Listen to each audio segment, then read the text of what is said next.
నగలు దొంగతనం చేస్తూ మీనాకి అడ్డంగా దొరికిపోయిన దొంగలు, ఆ దొంగల్ని చితక్కొట్టిన బాలు.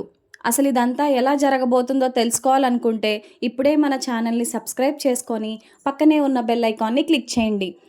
బెల్ క్లిక్ చేశాక పైన ఆల్ పై క్లిక్ చేస్తే మా సీరియల్ నోటిఫికేషన్స్ మీ ఫోన్లోకి వస్తాయి. బాలు మనోజ్తో అంటాడు, అయినా అతను నీ మొహం చూసా నా మొహం చూసా నీతో పాటు డీలర్షిప్ ఒప్పుకుంది అని అడుగుతాడు బాలు. అప్పుడు మనోజ్, అంటే నిన్ను చూసే అని చెప్పేసి అంటాడు కదా, మరి ఎందుకంత ఓవరాక్షన్ చేస్తున్నావు పదా అని చెప్పేసి అంటాడు. తర్వాత ఎవరి పనుల్లో వాళ్ళు బిజీగా ఉంటారు. మీనా తన డెకరేషన్ చూసుకుంటూ ఉంటుంది. అయితే మధ్యలో గుర్తొస్తుంది, అదేంటి అవును ఇందాక నాకు విద్య ఫోన్ చేసింది కదా, నా పని అయిపోవచ్చింది, ఇంతకీ రోహిణి ఏం చేస్తుందో అని చెప్పేసి అనుకుంటూ రోహిణి దగ్గరికి వెళ్దామని వెళ్తూ ఉంటుంది మీనా. అప్పుడు బాలు దారి మధ్యలో ఆపేసి, మీనా నీకు ఒక ఇంపార్టెంట్ విషయం చెప్పాలి, ఇలా రా అని చెప్పేసి తీసుకొస్తాడు. ఇప్పుడు ఈ డీలర్స్ ఉంటారు కదా, అందులో ఒక ఆయన వస్తారు ఇక్కడికి, తనకి మాత్రం మనం ఏ లోటు లేకుండా చక్కగా జాగ్రత్తగా చూసుకోవాలి అతన్ని, లేదంటే మనకి పేరు వస్తుంది. ఏదైనా ఇది మన పెళ్ళి కదా, ఎంత కాదన్నా సరే మన వాళ్ళ పెళ్ళి అన్నప్పుడు ఖచ్చితంగా మనమే దగ్గరుండి అన్నీ చూసుకోవాలి. కాబట్టి అతనికి ఏ లోటు రాకుండా చూసుకోవాల్సిన బాధ్యత నీ మీదే పెడుతున్నాను మీనా నేను అని చెప్పేసి అంటాడు బాలు. తెలుసు కదా మా వాళ్ళ సంగతి, వాళ్ళు సరిగా చూసుకుంటారో లేదో కూడా తెలీదు, నువ్వు మాత్రం చాలా జాగ్రత్తగా చూసుకుంటావు, నీ సొంత మనుషులు అన్నట్టు చూసుకుంటావు, కాబట్టి నేను నీకే చెప్తున్నాను మీనా అని చెప్పేసి అంటాడు బాలు. అప్పుడు మీనా, మీరు ఊరుకోండి, ఎందుకు చూసుకోను, చక్కగా చూసుకుంటాను, ఏం పర్వాలేదు, మీరు ఏ టెన్షన్ పడకండి, ఆయన వచ్చాక కొంచెం నాకు చెప్తే చాలు, ఎందుకంటే పెళ్లి మండపం అంతా డెకరేషన్ నా చేతిలోనే కదా పెట్టారు, కాబట్టి నేను ఈ డెకరేషన్ అంతా చూసుకోవాలి. ఆ పనుల్లో పడిపోయి ఒకవేళ నేను మర్చిపోతే మళ్ళీ కష్టం కదండి, ఆయన వచ్చిన వెంటనే నాకు ఒక మాట చెప్తే నేను ఏం కావాలనేది అన్ని మర్యాదలు చూసుకుంటాను అని చెప్పేసి అంటుంది మీనా. అది నా పూలగంప అంటే. సరే వెళ్ళి పని చేసుకోలే, నేను డిస్టర్బ్ చేసినట్టున్నాను అని అంటే, అలాగే ముళ్ళకంప మీ పని కూడా మీరు చూసుకోండి అని చెప్పేసి అక్కడ నుండి నవ్వుతూ వెళ్ళిపోతుంది మీనా. ఒకవైపు రవి శృతి కూడా వాళ్ళ పనులు వాళ్ళు చేసుకుంటూ ఉంటారు. శృతి, ఇవాళ నువ్వు చాలా బ్యూటిఫుల్గా ఉన్నావు తెలుసా, దా ఫొటోస్ దిగుదాం మనం అని చెప్పేసి అంటే, ఏంటో ఇవాళ అయ్యగారికి ప్రేమ పొంకొచ్చేసింది, అంత బాగున్నానా నేను అని చెప్పేసి అంటే, ఆల్రెడీ అక్కడ ఒక ఆయన చెప్పారుగా ముగ్గురు సరస్వతి, లక్ష్మి అలాగే పార్వతి అని, చూడు నిజంగానే దేవతలా ఉన్నావు అని చెప్పేసి అంటాడు రవి. ఊరుకో రవి, అలా అంటూ ఉంటారు పెద్దవాళ్ళు. సర్లే మీ మమ్మీ ముఖం మాడిపోతుంది, ప్రతిసారి నేను మీనా నవ్వుతూ ఉంటే మీ మమ్మీకి అస్సలు ఇష్టం లేదు, అందుకే మీ మమ్మీ దగ్గరికి మాత్రం నన్ను తీసుకెళ్ళకు, మనం ఇక్కడిక్కడే ఉందాం ప్లీజ్ అని చెప్పేసి అంటుంది. మా మమ్మీ సంగతి ఏముంది చెప్పు, ఆవిడ గురించి అసలు పట్టించుకోని అవసరం లేదు, ఎప్పుడంతే తెలిసిందేగా, ఎవరైనా సరే మంచిగా చేస్తే ఓరవలేదు మా అమ్మ, వదిలేసే నువ్వు అని చెప్పేసి అంటాడు రవి. అప్పుడు శృతి, నువ్వు ఇలా ఉన్నావు కాబట్టి సరిపోయింది, అదే నువ్వు మామ్స్ బాయ్ అయితే నేను తట్టుకోలేను బాబోయ్ అని చెప్పేసి అంటుంది శృతి. చెప్పావులే పద అని చెప్పేసి వాళ్ళు అక్కడి నుండి వెళ్ళిపోతారు. అయితే సత్యం ప్రభావతి కోసం వెతుక్కుంటూ వెళ్తాడు. అప్పుడు ప్రభావతి ఏమో కామాక్షి దగ్గర ఉంటుంది. కామాక్షి ఏమో నా నగలు అంటూ తన నగలు చూపించుకుంటూనే ఉంటుంది. కానీ పక్కనే దొంగలిద్దరూ రెడీగా ఉంటారు ఆ నగల్ని కాజేద్దాం అన్నట్టుగా, ఎంతో ట్రై చేస్తూ ఉంటారు. ప్రభావతికి డౌట్ వస్తుంది, ఏంటి కామాక్షి ఎవరు వీళ్ళు, నీ పక్కనే ఉన్నారు ఇంకొచ్చినప్పటి నుంచి ఎవరు అని అనగానే, మా దూరపు చుట్టాలే వదినా, అందుకే చాలా మంచోళ్ళు అని చెప్పేసి అంటే, మీనాకు మాత్రం వీళ్ళు ఎక్కడో చూశాను నేను వీళ్ళని, వీళ్ళు ఏంటో నాటకాలు ఆడుతున్నారు, ఏదో జరుగుతుంది, వీళ్ళని ఎక్కడో చూశానే అని ఆలోచించుకుంటూ ఉంటుంది మీనా. అప్పుడు ప్రభావతికి కూడా కొంచెం డౌట్ అనిపిస్తుంది, పెద్ద అంతలా లేరు, నార్మల్గా ఉన్నారు, ఏ బంగారము వేసుకోలేదు, చాలా సింపుల్గా ఉన్నారు, నాకెందుకో డౌట్గా ఉంది అని చెప్పేసి అంటుంది కామాక్షితో ప్రభావతి. అప్పుడు కామాక్షి, ఊరుకోవదినా ప్రతిదీ డౌటే నీకు, మీరు పదండి మనం వెళ్దాం అని చెప్పేసి అలా ఆ దొంగలిద్దరిని కామాక్షి తీసుకువెళ్తుంది. ఆ దొంగలిద్దరూ మాత్రం కామాక్షిని అస్సలు వదిలిపెట్టరు. అయితే మీనా, ఎందుకండి మా అత్తగారికి అలా అంటుకుపోయి ఉన్నారు, ఎందుకని అని చెప్పేసి అనుకుంటూ ఉంటుంది. అయితే ఈలోపు అటు ఇటు తిరుగుతూ కనిపిస్తాడు మాణిక్యం. అసలు ఎందుకు ఇలా తిరుగుతున్నాడు ఈయన అని చెప్పేసి రంగారావు వెళ్తాడు. ఏమైందండి అంటే, ఏం లేదండి, కావాల్సిన వ్యక్తికి రాలేను అని చెప్పేసి అంటుంటే కొంచెం బాధగా ఉంది అని చెప్పేసి అంటాడు మాణిక్యం. అయితే ఏముందండి, ఫోన్ చేసి పిలవలేకపోయారా, ఏ కార్డు ఏమి ఇవ్వలేదా అని చెప్పేసి అంటే, లేదండి పదే పదే ఫోన్ చేసి మరీ పిలిచాను, పాపం ఆవిడ రావడానికి అవ్వదు అని చెప్పింది. నాకు కూడా అయ్యో అనిపిస్తుంది, అందుకని ఆలోచిస్తున్నానండి అంటే, సరే అయితే దాందేముంది, ఏం పర్వాలేదులేండి, ఎలాగోలా వస్తారు, మీరెందుకు అంతలా కంగారు పడ్డం, మనం వంతు మనం పిలిచాం కదండి, రావడం రాకపోవడం వాళ్ళ ఇష్టం. అయినా మనం ఎవరం వాళ్ళని ఫోర్స్గా పిలవడానికి. కానీ మీ అంత మంచి వ్యక్తి ఒక రిలేటివ్ అయితే అది ఎంత సంతోషంగా ఉంటుందో నాకు తెలుసండి, నాకు చాలా సంతోషంగా అనిపిస్తుంది మిమ్మల్ని చూస్తుంటే అని అంటాడు రంగారావు. అయ్యో అదేముందండి, జనాల ఆకలి తీర్చి వాళ్ళ బాధల్ని మన బాధలుగా చూసుకుని ఏ మన వంతు సహాయం చేస్తే వాళ్ళే చాలా సంతోషంగా ఉంటారు కదండి, నేను అందులోనే సంతోషాన్ని వెతుక్కుంటాను. అయినా నాకు ఏదేమైనా ఈ పెళ్ళి జరుగుతున్నందుకు చాలా సంతోషంగా ఉందండి, ఇంతకు మించి ఏం చేయగలం చెప్పండి. పిల్లలిద్దరూ మన మాట విని ఓకే అని చెప్పేసి ఇంటికి వచ్చి మరీ ఒప్పించారు, అంతకు మించి ఏం కావాలి, వాళ్ళనైతే మనం అసలు విడదీయం, అది మనకి తెలుసు, అందుకనే ఈ పెళ్ళికి ఇలా ఒప్పుకున్నానండి నేను అని చెప్పేసి అంటాడు మాణిక్యం. మీ అంత మంచి మనసు ఎవరికి ఉండదేనేమండి, మీరు చాలా గ్రేట్ అని చెప్పేసి అంటాడు రంగారావు. అయితే ఒకవైపు బాలు ఆ పని ఈ పని అంటూ చూసుకుంటూ ఉంటాడు. మనోజ్ మాత్రం ఈ డీలర్ ఆయన ఎప్పుడొస్తాడో అని చెప్పేసి డీలర్ అతని కోసం వెయిట్ చేస్తూ ఉంటాడు. ఒరేయ్, ఆయనని నేను రమ్మన్నాను, ఆయన ఖచ్చితంగా వస్తారు, నువ్వు ఎందుకు కాలిన కుక్కలాగా అలా పరిగెడుతూ ఉంటావు అటు ఇటు అంటే, నేనేం కాలిన కుక్కలా ఏం పరిగెట్టట్లేదు, అయినా నీకెందుకురా, నా గురించి ఆయన వస్తున్నారు, నువ్వు ఎందుకని నన్ను అంటావు అని చెప్పేసి అంటాడు మనోజ్. అప్పుడు బాలు, ఊరుకోరా బాబు, నీకోసం అని 10 సార్లు అనకు, చూసేవాళ్ళు నవ్వుతారు లేదా ముక్కు మీద వేలేసుకుంటారు, ఆయన నా కోసం వస్తారు, నేను పిలిచానని చెప్పేసి ఖచ్చితంగా వస్తారు, నేను కూడా ఖచ్చితంగా ఆయన కోసమే వెయిట్ చేస్తూ ఉంటాను, అది ఆయనకి తెలుసు, నువ్వేమీ కంగారు పెట్టేసి నాటకాలు ఆడేయక్కర్లేదు అని చెప్పేసి అంటే మనోజ్, నీకేదైనా సరే నొప్పే అని చెప్పేసి అంటాడు. ఒకవైపు రవి ఏమో, అన్నయ్య పదండి ఆకలేస్తుంది భోంచేసేద్దామా అని అడుగుతాడు. లేదురా, ముందు గెస్టులు రాని, అలాగే డీలర్ కూడా వస్తున్నాడు కదా, అతను కూడా వస్తే అతనితో పాటు కలిసి తింటే బాగుంటుంది, అయినా ఫుడ్ అనేది రెడీ అయిందో లేదో వెళ్ళి చూసో రావాలి అని చెప్పేసి అంటాడు బాలు. అన్నయ్య నేను పని ఉంది, నేను వెళ్ళాలి, నేను మళ్ళీ ఒక 10 నిమిషాల్లో వస్తాను అంటాడు రవి. అప్పుడు బాలు, అదేంట్రా వెళ్ళి ఫుడ్ ఎంతవరకు అయిందో చూడమని చెప్పాను కదా, భోజనాలు ఏర్పాట్లు అన్నీ జరిగాయో లేదో, అన్నీ కరెక్ట్గా ఉన్నాయో లేదో చూడాలి కదా అంటే, అలాంటి పని నువ్వే చాలా బాగా చేయగలవన్నయ్య, నువ్వే వెళ్ళి చూస్తే బాగుంటుందేమో అని చెప్పేసి అంటాడు రవి బాలుతో. అప్పుడు బాలు, అది నిజమేలే, సరే నేను వెళ్ళి భోజనాలు ఎంతవరకు వచ్చాయి, ఏర్పాట్లన్నీ ఎలా జరిగాయి అనేది వెళ్ళి చూసొస్తాను అని అంటాడు బాలు. బాలు అక్కడి నుండి కిచెన్లోకి వెళ్దామని చూస్తూ ఉంటాడు. అయితే నడుస్తూ వెళ్తే మాణిక్యం కిచెన్లోంచి బయటికి వచ్చి అలా మెట్లలోంచి దిగిపోతాడు. జస్ట్ మిస్లో బాలు దగ్గర నుంచి తప్పించుకుంటాడు మాణిక్యం. కానీ బాలు మాణిక్యాన్ని చూడ్డు, మాణిక్యం కూడా బాలుని చూడ్డు. బాలు కిచెన్లోకి వెళ్ళి ఏమయ్యా అన్నీ సక్రమంగా అవుతున్నాయా, ఏమైనా తక్కువ వచ్చాయా, అన్నీ బాగానే ఉన్నాయా అని పని వాళ్ళని అడుగుతాడు బాలు. మనకేమండి, అన్నీ సక్రమంగా జరిగాయి, ఆయన ఉన్నారు కదా, ఆయనే మొత్తం అంతా దగ్గరుండి జరిపించారు, అంతా సక్రమంగా అయిపోయాయండి, ఇంకో అరగంటలో ఇంకా భోజనాలన్నీ ఇంకా వచ్చేస్తాయండి టేబుల్ దగ్గరికి అని చెప్పేసి అంటారు అక్కడ పని వాళ్ళు. అది వెరీ గుడ్, ఆయన ఎవరో కానీ చాలా బాగా చూసుకుంటున్నారు, ఆయన్ని కలుద్దామంటే టైమే సరిపోవట్లేదు, సర్లే పెళ్ళయ్యే లోపు ఆయన ఎలాగైనా కలిసే వెళ్తాను ఇంటికి అని చెప్పేసి అనుకుంటాడు బాలు. తప్పకుండా అండి అని అంటారు అక్కడ పని వాళ్ళు. అయితే బాలు బయటకు వచ్చిన తర్వాత, సరే నాన్న, నేను ఈ డీలర్ ఆయన కూడా వస్తున్నారు కదా, అన్నీ సక్రమంగా జరిగేలా చూస్తాను, అలాగే పాపం మీనా ఒకరితే ఉంది అక్కడ, డెకరేషన్కి ఏమైనా అవసరం ఉందో ఒకసారి వెళ్ళి అడిగేసి వస్తాను అనగానే, సరేరా వెళ్ళు అని చెప్పేసి అంటాడు సత్యం. బాలు మీనా దగ్గరికి వెళ్తాడు. వెళ్ళి, ఏ మీనా ఎంతవరకు వచ్చింది డెకరేషన్, అంతా బాగానే ఉందంటే, అయిపోయిందండి, మొత్తం అంతా అయిపోయింది, అనుకున్న దానికంటే బాగా వచ్చిందని అనుకుంటున్నాను, మీరు చూడండి అని చెప్పేసి అంటుంది మీనా.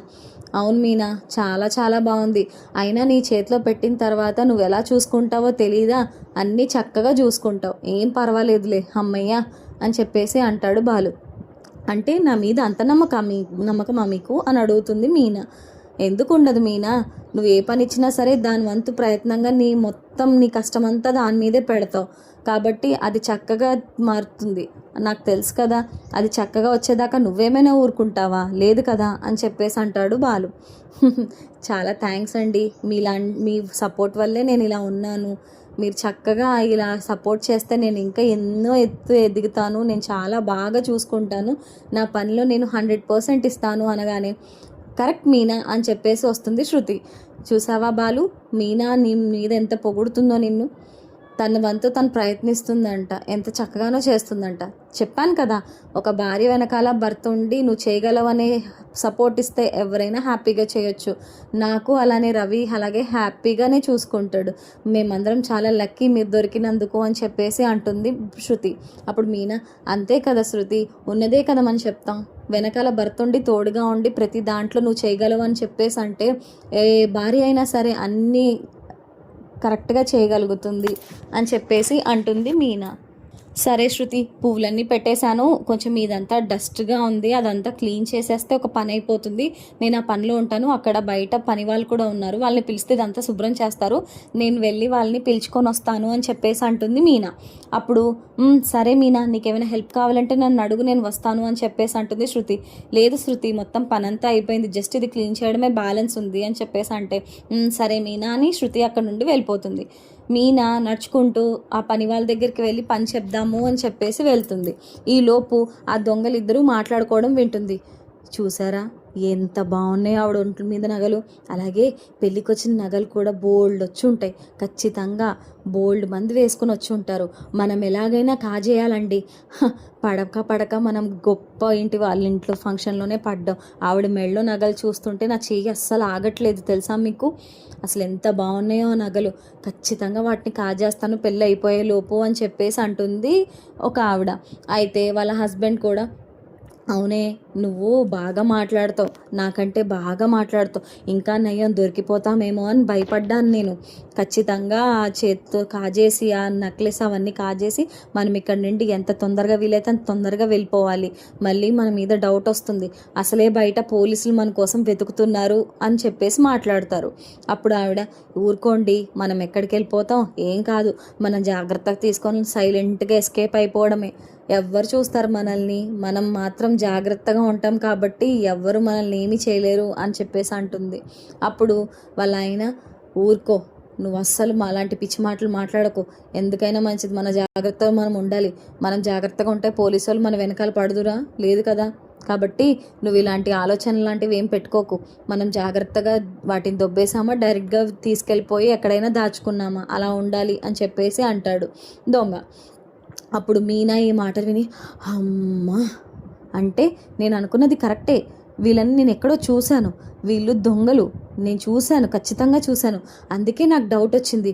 ఓహో, మీ కళ్ళన్నీ కామాక్షి పిన్ని మీద పడ్డాయా? చెప్తాను, మీ సంగతి చెప్తాను నేను. మీరు ఆ కామాక్షి చుట్టూ తిరుగుతున్నప్పుడే నాకు అర్థమైంది, మా ఆయనకి చెప్పాలి మాట అని చెప్పేసి బాలు కోసం వెతుక్కుంటూ వెళ్తుంది మీనా. అయితే బాలు ఏమో వంటగది నుంచి బయటకు వచ్చి అక్కడ అన్ని బాగా జరుగుతున్నాయో లేదో చూస్తూ ఉంటాడు.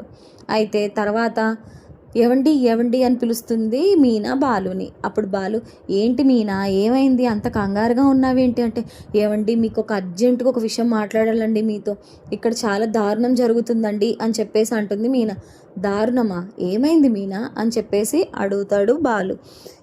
ఏమండి, కామాక్షి అత్తయ్య మనకి ఒకరిని పరిచయం చేసిందండి, ఆవిడ దూరపు చుట్టాలు అని పరిచయం చేసింది. ఇంతకీ వాళ్ళు చుట్టాలు కాదండి, వాళ్ళు కామాక్షి అత్తయ్యని ఏమర్చి ఆవిడ మెళ్ళలో ఉన్న బంగారం నగలు అన్నీ తీసుకొని వెళ్ళిపోదామని ప్లాన్ వేస్తున్నారండి. ఇప్పుడే నేను నడుస్తూ వెళ్తుంటే ఒక గదిలో వాళ్ళిద్దరు మాట్లాడుకుంటున్న మాటలు విన్నానండి, నా చెవులారా విన్నాను అని చెప్పేసి అంటుంది మీనా.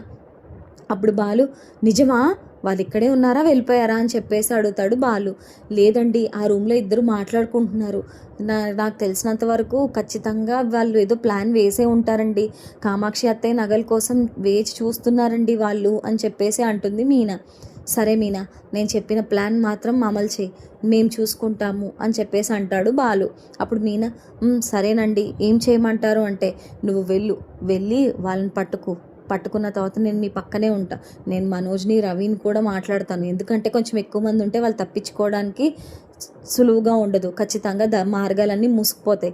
కాబట్టి వాళ్ళు ఖచ్చితంగా అక్కడే ఉండిపోవాలి. నువ్వు వాళ్ళతో మాట్లాడుతూ ఉంటే నేను ఏదో రకంగా వెనకాల నుంచి వచ్చి వాళ్ళని ఒక తని వాళ్ళిద్దరిని పట్టితాను, ఖచ్చితంగా పట్టేస్తాను అని చెప్పేసి అంటాడు బాలు. సరేనండి అని చెప్పేసి అంటుంది మీనా. దొంగలు పెళ్లి కూతురు గదిలోకి వెళ్తారు. ఆ పెళ్లి కూతురు గదిలో కామాక్షివి మిగతా నగలు కూడా ఉంటాయి. ఆ నగలన్నీ ఆవిడ చెంగులో దాచుకుంటుంది. అందులో ఒక ఆడదొంగ. అయితే అలాగే బీరువాలో కూడా తాళం వేయకుండా నార్మల్గా బీరువా అలా వదిలేస్తారు. ఆ బీరువాలో కొన్ని నగలు కూడా దోచేసి పెట్టుకుంటారు. అయితే మీనా ఏమో ఎదేంటి ఇప్పటిదాకా ఈ రూమ్లోనే కదా ఉన్నారు, ఎక్కడికి వెళ్ళిపోయారు వీళ్ళు ఏమండి అంటే, ఏం పర్వాలేదు మీనా, మండపంలోంచి అయితే బయటికి వెళ్ళలేదు కదా, నువ్వు ఏమీ కంగారు పడకు.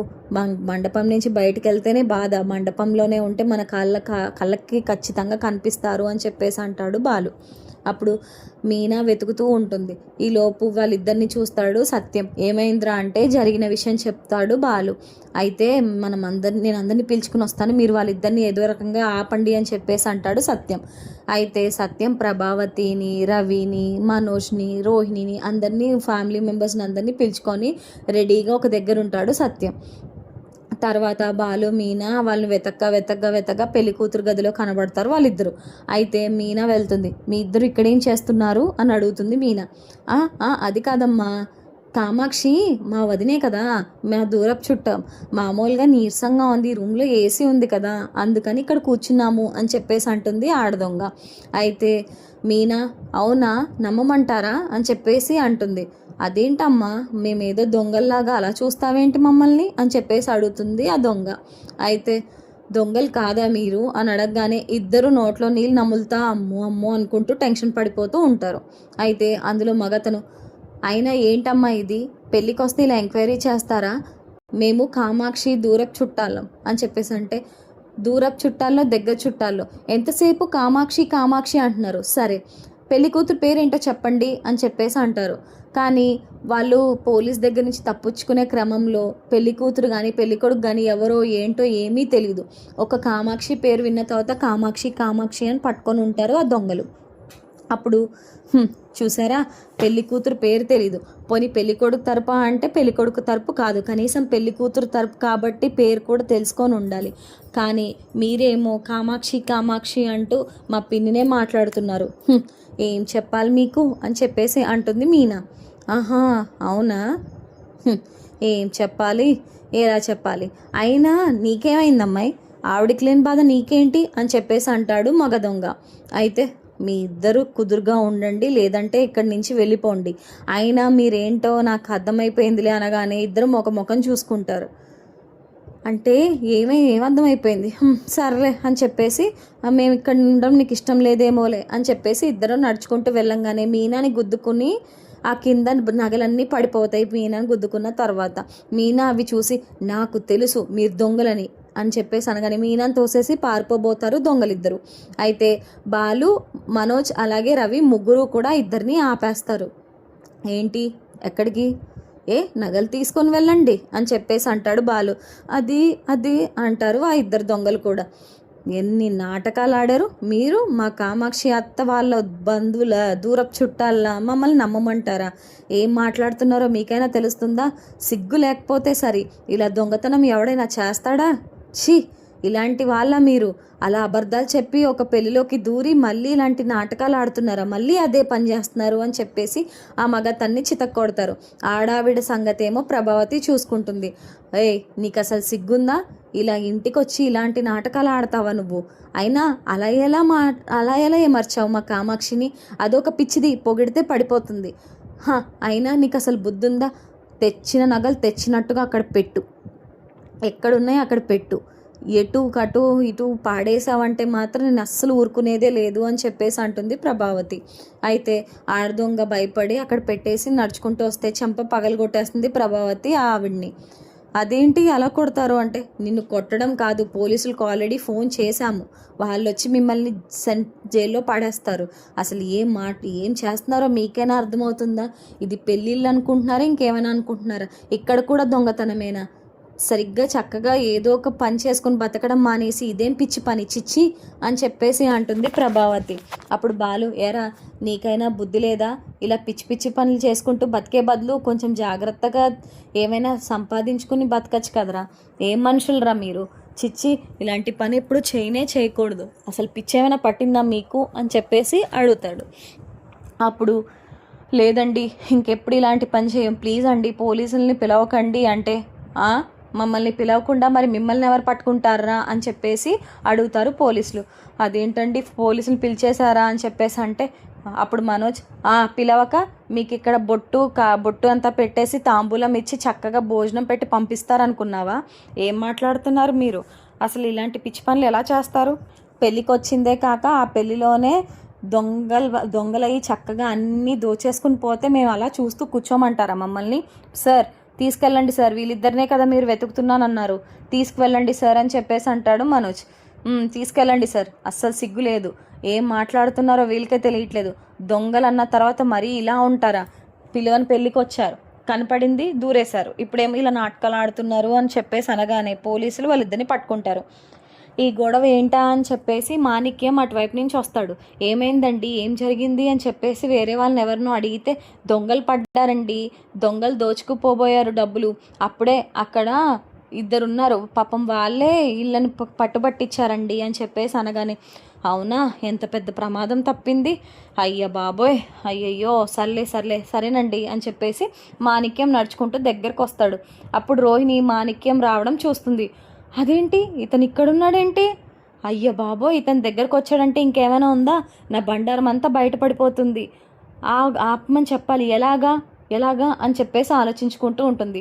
ఈలోపు మాణిక్యం నడుచుకుంటూ దగ్గరికి దాకా వచ్చేయబోతాడు. ఆ తర్వాత ఏం జరగబోతుంది? మాణిక్యం బాలుకి పట్టుబడతాడా? అసలు ఇదంతా ఎలా జరగబోతుంది? ముందుగానే మన ఛానల్లో తెలుసుకోవాలనుకుంటే సబ్స్క్రైబ్ చేసుకొని పక్కనే ఉన్న బెల్ ఐకాన్ని క్లిక్ చేయండి. Thank you so much for watching.